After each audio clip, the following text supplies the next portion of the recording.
Notre gamme de rubans LED 24 volts compte deux grandes familles, les rubans IP20 et les rubans IP67, tous bien évidemment dimmables. Elle s'étend de rubans allant d'une puissance de 4,8 Wh en monochrome pour atteindre une puissance de 38 Wh en RGB plus cool white warm white. Nos rubans monochromes et blancs dynamiques ont tous un IRC 90 qui garantit une cohérence de rendu lumineux entre les productions.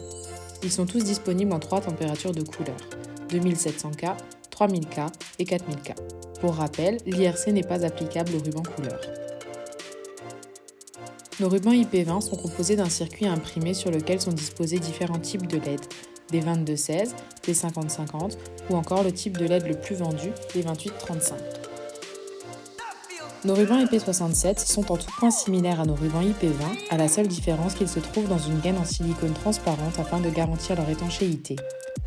Sur ces modèles, un espace vide se trouve entre le ruban et la gaine afin d'assurer également un refroidissement optimal.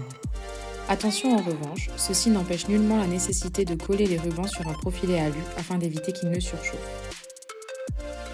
Au dos de nos rubans, qu'ils soient IP20 ou IP67, vous trouverez justement un adhésif double face 3M qui vous permettra de les coller sur des profilets aluminium afin de leur garantir une durée de vie prolongée. Il va de soi que l'intégralité de nos rubans est sécable, mais ceci a des entraxes variables. Vous pourrez distinguer les zones de coupe directement sur le ruban. Ces derniers sont matérialisés par une ligne visible au niveau des points de soudure cuivrés. Attention en revanche, il vous appartiendra de rétablir l'étanchéité du produit en l'isolant grâce à du silicone et éventuellement en ajoutant une gaine thermorétractable transparente. Nous allons maintenant aborder le choix du driver. Afin de choisir la bonne alimentation pour son ruban, il convient dans un premier temps de savoir si votre installation se fera en intérieur ou en extérieur. Ce critère sera déterminant pour à la fois choisir l'indice IP de votre ruban, mais également de votre driver. Pour une installation en intérieur, un IP20 sera parfait alors qu'il faudra vous équiper de produits IP67 pour une installation en extérieur. Pour rappel, l'IP20 garantit une protection contre les solides supérieure à 12,5 mm mais ne tolère en aucun cas les projections de liquide, alors que l'IP67 est, quant à lui, étanche à la poussière et garantit une protection contre les effets de l'immersion temporaire. Une fois l'indice IP défini, il faut connaître la longueur du ruban que vous souhaitez installer et multiplier cette longueur en mètres par la puissance du ruban en mètres et y ajouter une marge de 20%. Prenons l'exemple d'une installation d'un ruban de 14,4 Wh sur une longueur de 7 mètres et en extérieur. Il suffit donc de multiplier 7 par 14,4, ce qui donne 100,8, et d'y ajouter 20%, soit 120,96 watts.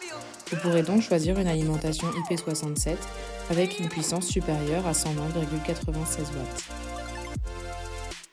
Attention en revanche à la perte de flux lumineux des rubans.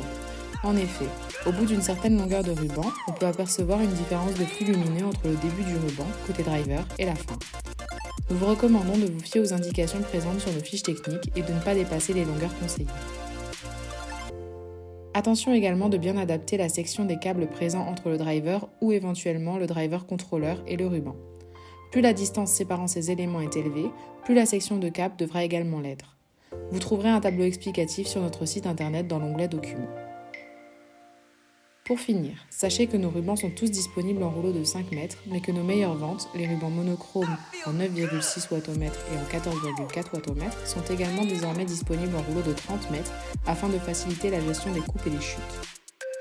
Ainsi, dans le cas d'un projet dans une corniche de 5,50 m de long, il est possible d'avoir immédiatement la bonne longueur de ruban et ainsi s'éviter des coupes et des soudures pour un simple rajout de 50 cm.